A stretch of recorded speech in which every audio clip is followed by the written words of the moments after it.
Morning, everybody. My name is Ruth Mbugua, and I just wanted to share with you some thoughts, things that have been going in my heart and mind for the last couple of months. One of the things I've been meditating on is the fact that we are in covenant with God. You know, there's something that God instructed the children of Israel when they were leaving Egypt, from Exodus 12, from verse 12 to 14. And I'll just read it real quick for you.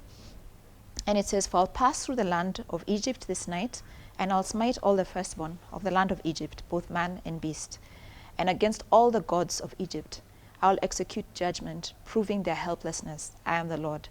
The blood shall be for a token or sign to you on the doorposts of your houses where you are, that when I see the blood, I'll pass over you, and no plague shall be upon you to destroy you when I smite the land of Egypt.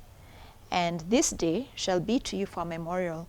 You shall keep it as a feast to the Lord throughout all your generations. Keep it as an ordinance forever." And it's interesting that God used a covenant process to take the children of Israel out of bondage and, bring them to freedom. And that's the same thing that Jesus did for us. That this first Passover was actually speaking about the finished work of Jesus. And it's interesting, the same instruction that was given to the children of Israel in terms of remembering to do this often is what Jesus came and told us, that when we partake of the communion, that we do this as often as we can in remembrance of him. Sometimes we can go about our day-to-day life not conscious of the fact that God is in us and we're in him. And we just go about our business, getting stressed, letting things take over our hearts. But I found that being in that place of remembering to take communion, even before I start my day, has been quite useful in helping me to remember that I am in him and he is in me. And when I go about facing the different things that I'm going about to do this day, that he is with me.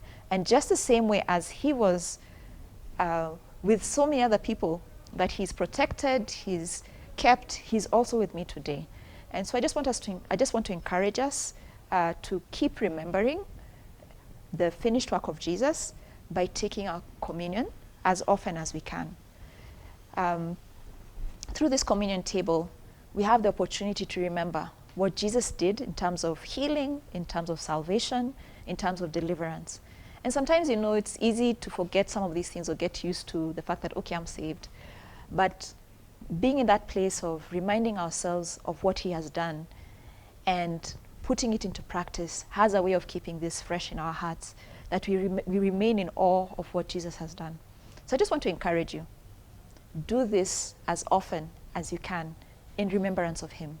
We have the greatest, the one who's all-knowing, all-powerful, who's with us and wants to be involved in every aspect of our lives. And one of the ways that we can also connect with him is also doing what he has told us to do. And one of these is taking communion. Thank you. God bless.